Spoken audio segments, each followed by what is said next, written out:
Welcome to a special edition of Irish Illustrated Insider. I'm Tim O'Malley, joined today by Tim Priester of Irish Illustrated and John Bryce of Football Scoop. And today's Wednesday podcast is a reaction to Notre Dame naming its starting quarterback on Tuesday, August 19th, or more aptly put, the nobody's right when everybody's wrong quarterback competition of 2025. Buffalo Springfield is here along with us. And guys, I want to say the Four Horsemen Lounge, when I asked for questions, did such a good job that this is going to be a bit of a subscriber-driven podcast. So I wanted to begin with what I wrote on the Four Horsemen Lounge. All quarterback-centric questions are welcome below. And the first response was from Rogetown23. Yeah, I got one. What happened? Tim Priester, you go first on what happened in this Well, situation. I will start by saying I want to steer you towards the point after this morning about this to get the full story. But wow, you know, CJ Carr was given every opportunity to win the job. I would imagine he will continue to be given every opportunity to maintain the job. But Minchie made it interesting, and CJ Carr made it interesting by not performing to the level of expectations. And I think that's a key point because, as I say in the point after today, and JB, I mean, I'm waiting, I absolutely waiting to hear what you have to say about this. But it always seemed like the information that we got, and we get a lot of information, but we don't get every absolute detail. But the information we got always centered around what CJ Carr didn't do, and not so much what Kenny Minchie was doing. And so, how did I'm looking for the exact words that I used, but okay. The information on how Minchie was performing in the first 2+ weeks of camp was less available. It was more about what Carr wasn't doing than what Minchie was doing, which may be the slight crack in the door that many weren't fully considering when speculating about which would come out on top. I don't know that I personally, JB, maybe you do, but I don't feel like I had the full knowledge of the way Minchie was playing. And it was just more about the expectations on Carr, and he wasn't living up to them. Now, I think also absent from a lot of this was, I'm sure CJ Carr threw some absolutely brilliant passes and looked outstanding at times because that's who he is. But again, the nature of the competition, I think, kind of provided some imbalanced information. So we're doing the best that we can. Um, but I think that essentially that's what occurred. Yeah, I think in talking to as many people as possible throughout this entire process, but particularly Saturday, Sunday, Monday, and on into Tuesday and today, when you talk about maybe it was what CJ Carr wasn't doing or Kenny Minchie was doing or along those lines. I mean, the only consistent was that we heard CJ Carr had a significant turnover problem, and we saw it on day one with the three interceptions again, even though one of those completely was not his fault, and one of those was a Tay Johnson sublime play, and then one of those was an absolutely disastrous can of corn pop fly into the center of the field. But then he had two more interceptions on Sunday, and I think those may have even both been inside the red zone, which is really prone to drive your coaches nuts. And so I think that that's something to consider. And then I think when you heard what Kenny didn't do, yeah, we didn't hear that Kenny was lighting it up, but we also didn't hear that Kenny was committing a bunch of turnovers. So it's a very nuanced situation. I said it last week, and then Marcus Freeman came out and said it on Sunday that they grade the good, they grade the bad. I know somebody on the board wanted me to tie that into the facts of life. So your starting quarterback is CJ Carr, and there you have the facts of life. But I think that it's a bet on potential and top end talent right now. It's also a bet that this alleviates the stress and the pressure that I think CJ Carr has self applied, not that the coaches have applied, but that CJ Carr has self applied because it was, as it was put to me, he was so good in the spring and then had such a presence about him and led so well and did some great things over the course of the summer that they know it's there, but it has not shown itself remotely on a consistent basis in preseason camp, but they do know it's there. Yeah, I wanted to. This is kind of one of our questions, but I should address it now. That was one of my questions for Denbrock when I didn't get to ask a question of Mike, and but just timing is the way it worked out. I asked Marcus and I asked Ash. But my question for Denbrock was going to be, look, we made this an August camp competition, but clearly you guys have been charting everything since winter conditioning, for crying out loud. CJ Carr became a leader for his 10-man crew. I mean, you chart every pass. How much did it become an August camp competition versus how much was it a full 6 months of CJ Carr and Kenny Minchey? Because no matter who you are in the world, you exited spring ball, Mike Denbrock, Gino Guidugli, Marcus Freeman, probably every coach. Oh, I think this guy's the starting quarterback right now. Correct. That is That's a great, absolutely how it works. yeah, that's a great question, Yeah. Tim. I just Absolutely. wonder how much it was. We can ask him. We'll be able to ask Mike. Now that it's going to be asked all over the airwaves. But I get the feeling that it must have been that was going to ask that question when Kenny Minchey was winning, I thought. And now I would think that question was the all-encompassing aspect of things, as JB pointed out. Like, you can't ignore what they thought of CJ Carr perhaps going into it. And we'll get to stuff CJ Carr did well. I got a couple sources on that, which is important because this really was covered as none of us were there. When you guys were there, they threw picks. This was covered as the interception training camp. It's the best way to put it. Like, Yeah. everybody's like, "Oh yeah, they both make great plays," but man, another turnover, and that's Yes. just not anything. Yeah. It's hard not to grab that when you're getting a secondhand source telling you that, and everyone's getting it, and it's not. We'll get to sourcing later. It's not from the same source. We all have different sources, and websites all have different sources, and you just keep hearing interception, interception, yeah, too many interceptions, yeah, too many turnovers, yeah, he wasn't seeing the pass rush, taking too many sacks. So it became negative coverage because you're getting negative feedback, and we'll get to some positives, of course, along the way, because that's probably what decided this. I would hope that's what decided this more so, but great question from Terry Benedict, guys. And Tim, this is really interesting. Can you give us a timeline? That would be great. From Carr being the absolute favorite, which I think at one point we all said, right? To Yeah. Minchie being a favorite, to Notre Dame reaching out to Irish Illustrated and other websites to say, hey, that's not the situation, to Carr being the starter, because man, I left that, I left Denbrock, Freeman, and Ash thinking Kenny Minchie was the starter. Did you guys think CJ Carr had won that starting job when we left that press conference? Yeah, I think like some people give me credit because in my last week's Thursday thoughts, I said I still thought it would be Carr, but I agree with you, Tim. On Sunday, I didn't. I Yeah. did not. I mean, full disclosure. Here's the thing: as a coach, if you see greatness in a player, if a guy flashes greatness, clearly CJ Carr has done that. Then he shows inconsistency. But as a coach, if a player flashes greatness, you know he can do it. And if that slips away, you're going to do everything you can to pull that out of him to get him back to that high level. And I think that's CJ Carr. If he did it once, he can do it again. We need to pull that out of him.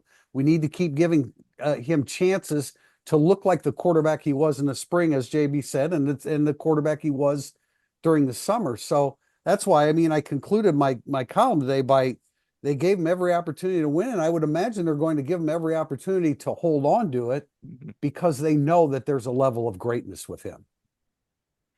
Yeah, and good question from Terry Benedict. And what I would say is that as this thing matriculated over the course of the last 8 months, and particularly more locally to the last 8 days or so, again, we heard them say over the weekend, we heard Marcus Freeman and essentially Mike Denbrock say, nobody has had that moment where he said, I'm your starter.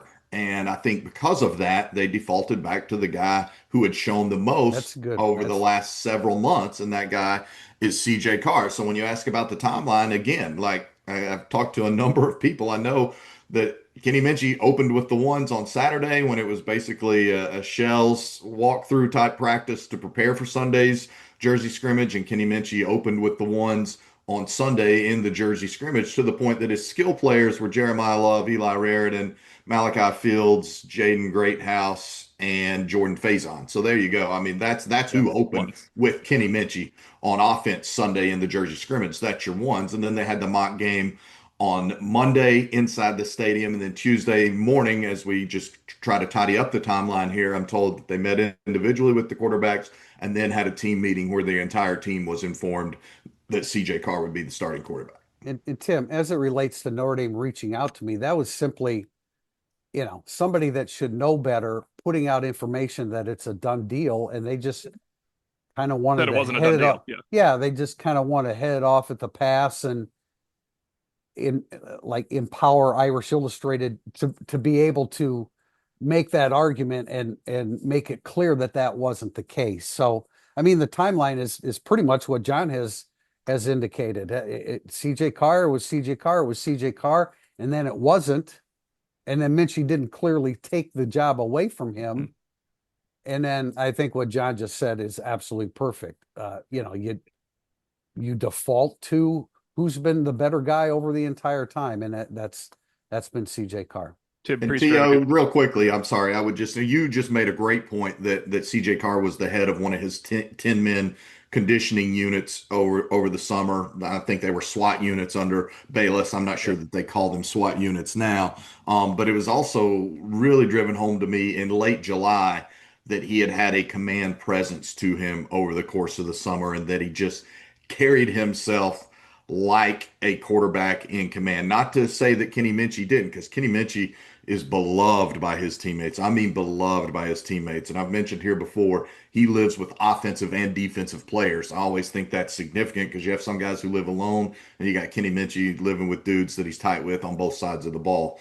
But it was stressed to me that CJ Carr just really did have a command presence and an unassuming swagger about him. And I think again, that's what they're betting on here. It's a big bet, but that's what they're betting on here.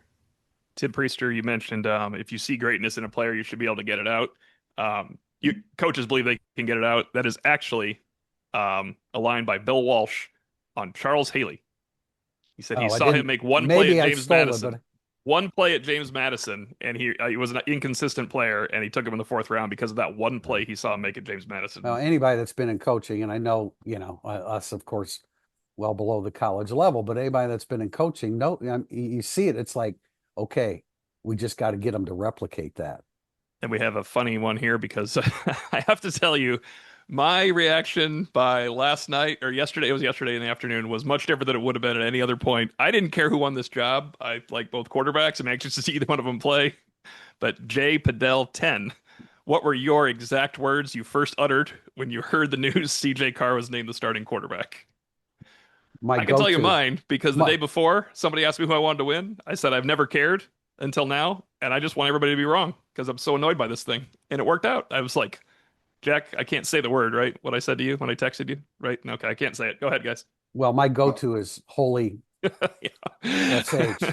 and I'm will, sure that's what I thought. What did we have? Yeah, we had a Zoom meeting among us yesterday, and then I had to roll straight from that into the relaunch of the Football Scoop podcast, which meant I had my phone on Do Not Disturb for a little bit of an extended time. And as I finally wrapped the Football Scoop podcast and started checking my phone again, after not looking at it too terribly much from 10 to 11:45 or 12, I had a text from a source on campus just saying, "Hey, it's Carr." And I was like, I'll tell you, I wrote back like, "Are you for real?" Like I literally said, Yeah. "Are you for real?" I don't know the last time I've used that phrase, but I literally typed back. I checked it. Range, Are probably. you for real? No, you gotta say it. Are you for real? Yeah. No, I mean everybody was shocked. Yeah, Jack Freeman. Actually, I found out at 12:32 at the pet store, and I got 25 texts, but the first one was from Jack Freeman. It was Carr with a couple question marks. I'm like, wait, what? So that was all of our reactions. I was late to the game because I was so intent on getting the Urban Meyer Chris Ash story done, and then I texted Eric Thomas, about timing of it, and he said blah blah blah blah in light of the news about CJ Carr. I'm like, oh, no, you're kidding. That's the best. Yeah. You hadn't quite heard it yet? I had not. Oh, that's fantastic. By a few minutes, but yeah, of course. But I love it when that happens. You figure somebody random tells you, "Hey, by the way, Eric's not random. It'd be great. Not random. You're at Martin's. Hey, you hear about CJ? No. I'm just gonna pretend I have heard. Yes, no, but that'll happen. And then, of course, this is actually fairly relevant, although we cannot put our finger on this. Other than third hand. There's a lot of second hand things which we'll talk about. This would be third hand from Holtzian Prowess. Do you know reactions from inside the program to CJ Carr being named quarterback? I do not. I would say that stunned on both sides of the ball, frankly, for everyone I've spoken with, and that's people with direct ties to the offense and direct ties to the defense, be that players, staff, or whatever. Very, very surprised. So very, very surprised. So I would love to know the defense's reaction more so, almost, because I think the offense probably really likes both quarterbacks and they see both sides. I mean, if you're best friends with Kenny Minchey or CJ Carr, you have a different reaction, of course. But the defense would be an interesting.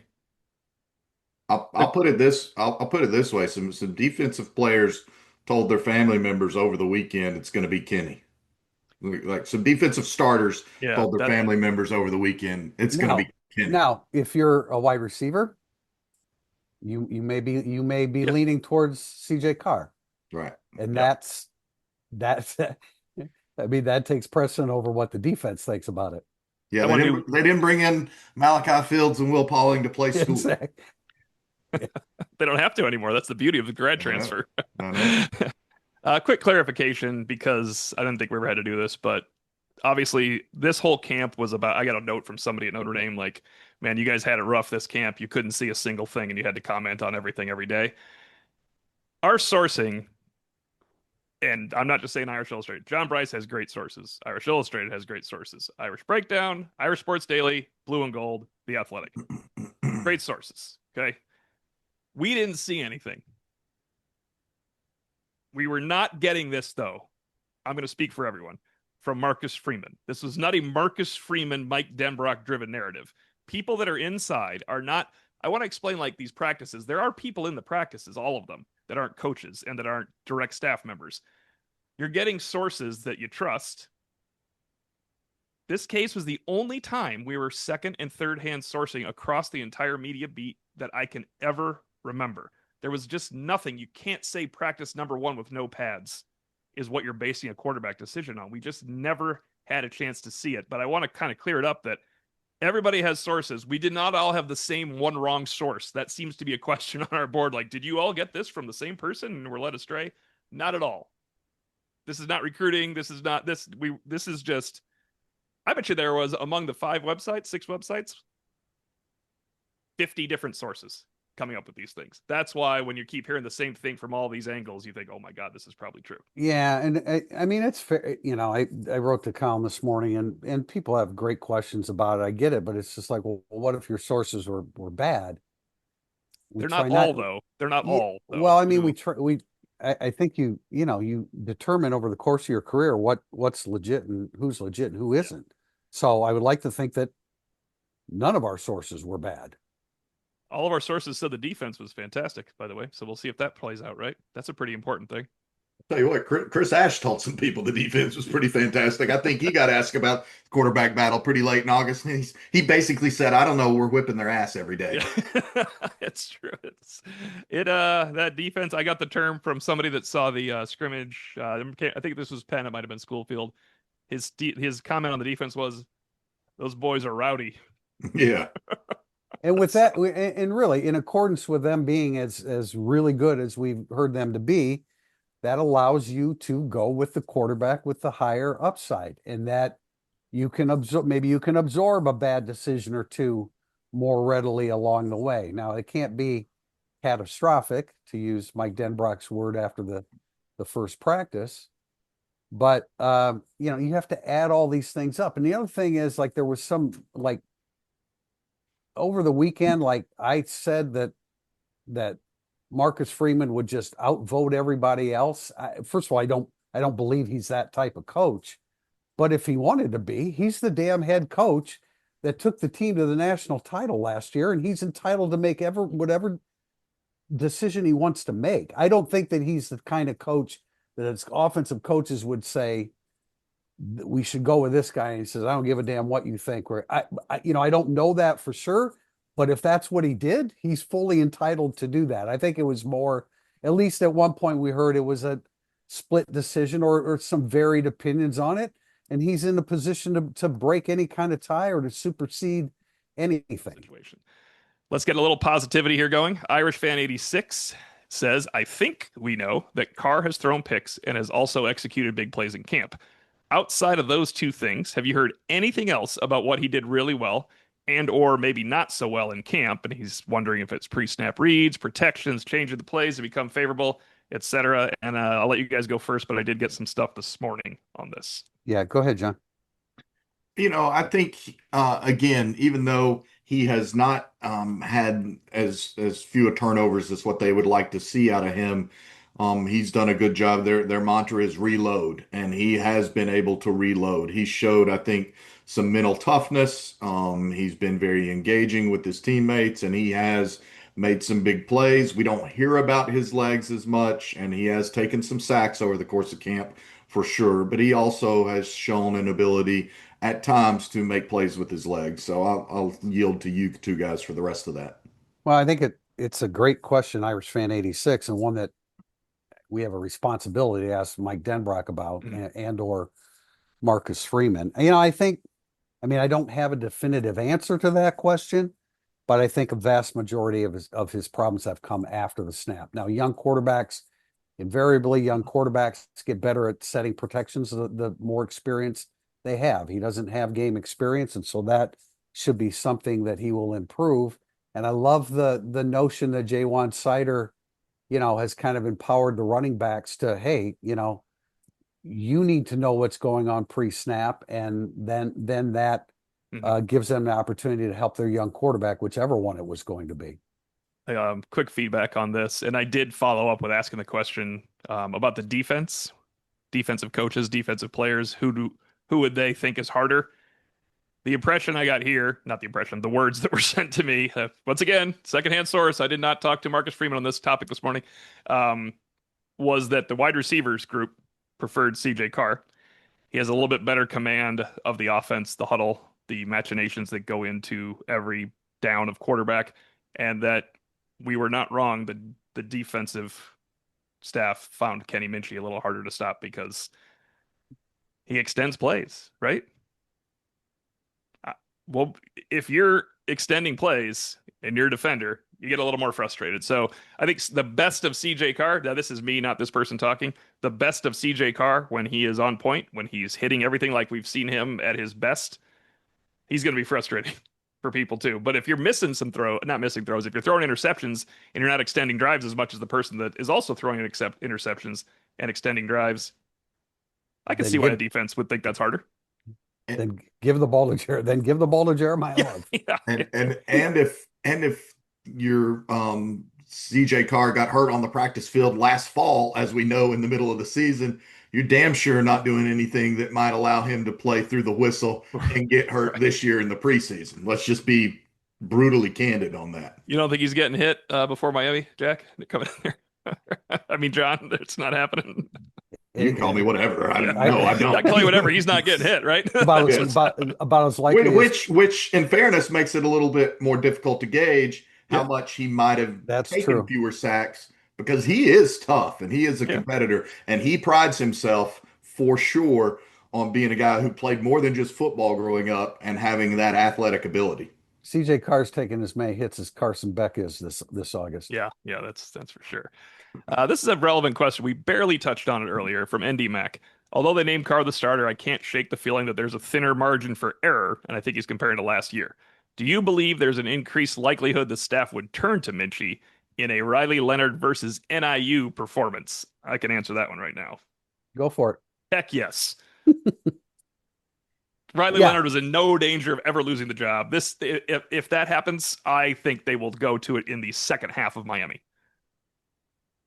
And I remember NIU, not like, oh my gosh, our offense isn't great against Miami of Ohio and it's 0-0, but I'm talking falling sacks when you're losing 14 yards, driving down the field, not scoring, throwing one of the worst picks we've ever seen. I still think, I don't think you have an 8-month competition and have an 8-second leash, so to speak. So I don't think that the leash will be ridiculously short with CJ Carr. I think that this is a staff that took a patient approach and took this quarterback competition longer than it expected to, and it will not be a staff that makes a knee-jerk reaction. Now, look, if it's 21-0 and there's pick sixes and all that, that's a different story. Yeah, I agree with that, John. That's what I was going to say. And I think if Minchey had won the job, his leash would have been shorter because of everything that we said about CJ Carr and the expectations and what they saw in the spring, what they saw in the summer, et cetera, et cetera. But he didn't get the job. Carr did, and I mean, I agree, Tim. I agree. Like, I mean, if it gets to a point, because look, this isn't Notre Dame. You know, they always before every season, our goal is to win a national title. Well, that doesn't mean anything until you do what you did last Yeah. year.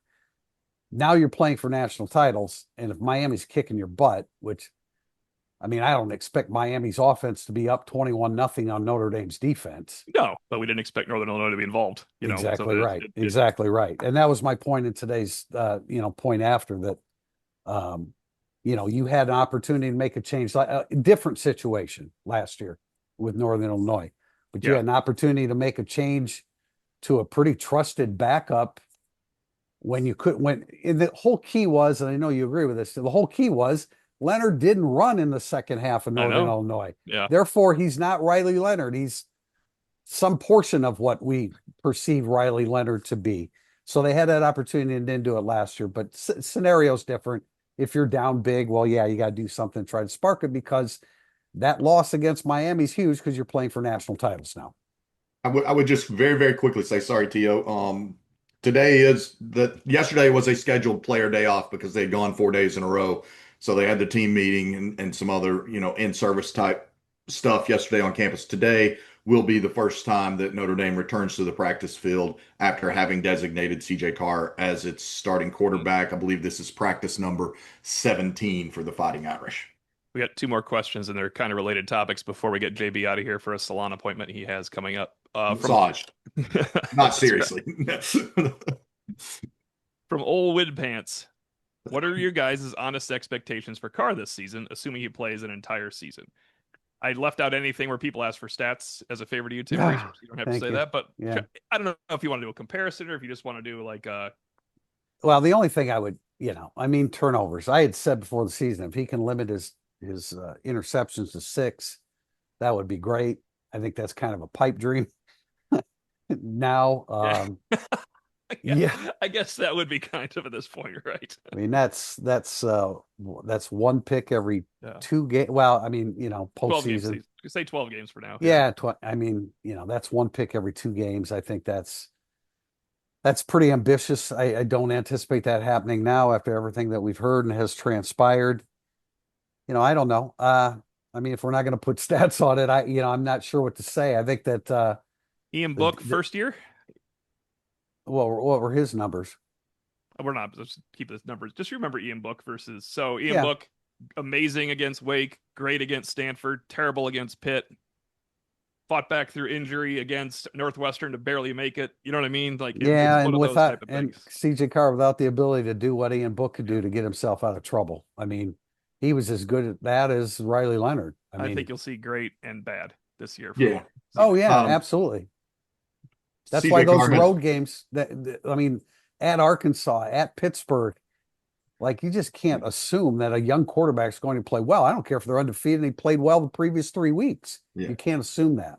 CJ Carr's got better players around him overall than what Ian Book had that True. year. And CJ Carr has a bigger frame than Ian Book if he does absorb some sacks. Look, Riley Leonard was a 5th-year guy last year. And to your point, TP, he averaged 1 interception every 2 games. He finished the season with 8 picks in 16 games as a 5th-year guy. And he had 21 TDs in the throw game. I like CJ Carr to have more than 21 TDs in the Yeah, throw I do game, too. but he'll probably end up, around 10 picks over the year. Would not surprise me at all. But he might be 28 TDs and 10 picks. I don't Yeah. remember what Sam Hartman did in 23. It was, 24 range, 23, 24. yeah. So I agree with you, John, about touchdown passes, and I don't think double digits is. Carson Beck had 12 last year. I mean, I just don't think that's yeah, that's Carson out Beck of the way. had 12 last year in like 11 games. Yeah, So- that's Yeah. true. But Yeah. final question. I think we do have a podcast tomorrow, guys. Anyway, so we can always get back and talk about some other things besides the quarterback. No QB questions tomorrow, people. All right, let's see if we can stick with that. From Zombie by the Grace of God. Does this news, or maybe August camp, change your win total prediction for the season, or at least maybe make you rethink it? Yeah. I mean, it does. I'm in the 10-2, 11-1 range. and because of the way things have transpired, I'm more in the 10-2 camp. It's when you consider the three of the first four games is at Miami, Texas A&M, and at Arkansas. Um, I wouldn't rule out 9-3, although I really hesitate to say that because that could. And I also remember when the first rate series started this summer, Tim, and I had CJ Carr listed as number 8 among the quarterbacks.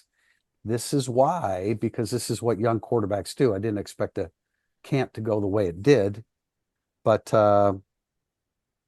yeah, I mean, I think it impacts the way I see the big picture of this. I don't.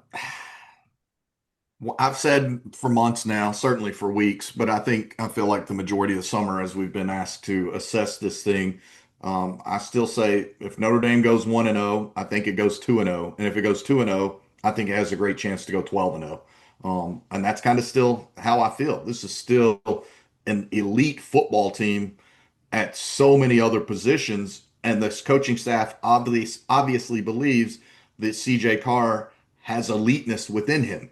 How quickly can he tap into that? So I still think if this is a team that goes down and handles business at Miami, and Miami is not without its own questions, regardless of Carson back having a bunch of experience. He's also got a bunch of interceptions, as you guys just noted. And they've got a bunch of new coaches and new players as well. Far more new coaches and players than Notre Dame does. So again, if Notre Dame goes 1-0, I absolutely expect Notre Dame to beat Texas A&M inside Notre Dame Stadium to be 2-0. And if they're 2-0, I think they have a great opportunity and pathway to go 12-0. Tim, are you still Yeah, thinking it's 2-0 tough. like you were? Well, it's tough in Monday. I do the predictions of Monday musings as I figure when I come to the realization I think Notre Dame's going to win a game. Like it was a lot easier for Miami early than it was for A&M coming here. So I've predicted 4 games already, and I'm not changing any of them. Although the one that scares me is the first one now. I predicted a win over Miami and a low-scoring home win slugfest rock gut punch against Texas A&M at home. I predicted a high-scoring, not close game against USC in October, and I'm predicting a loss in that triangle that I talked about: the Yeah. Arkansas, Boise State, NC State. I am definitely not removing a loss from this because a quarterback's growth is it's not always just It just upward. isn't. So I would say if I were to have set the over under in July 28th at 11.5, I would now set it at 10.5 to make people pick. Yeah, when I say when I say 9-3, I'm thinking in terms of catastrophic You play gave a to new use. floor. You gave a new floor. Yeah. Yeah. Well, yeah. Okay. Yeah. Yeah. That's a JB fair new floor. That's a fair new floor, I right? think it is. Yeah. And But 12-0 remains the ceiling. It's not like that went away. no, I agree. I agree. I just am not as confident that they're going to be 2-0 Right. as I was before. But to JB's point, this is still a great football team in a lot of places. They're just Yeah, not right now. It's you can't. I mean, to expect great play out of the quarterbacks at this point, you've got to temper that a little bit. But the defense is for real. The receiving core is for real. I believe in the offensive line. The problem is a Well, the problem's the first catastrophe. 2 games. If it was Nevada and Temple, you wouldn't be changing Right. anything. But catastrophic, if it's catastrophic play at that position, then that can change things real quickly. But I wholeheartedly agree. If they win the first 2, they can win them all. I don't. Okay, that's my big change. If they win the first 2, I still think they're losing a game because the quarterback's growth will not work. No, I agree. And I wouldn't predict that, but I'm saying it could happen. And that's because of it's not linear. It's not linear for a young quarterback. It rarely is. I don't know what Trevor Lawrence did his first year. Well, he's better. I'm sorry. Yeah, I'm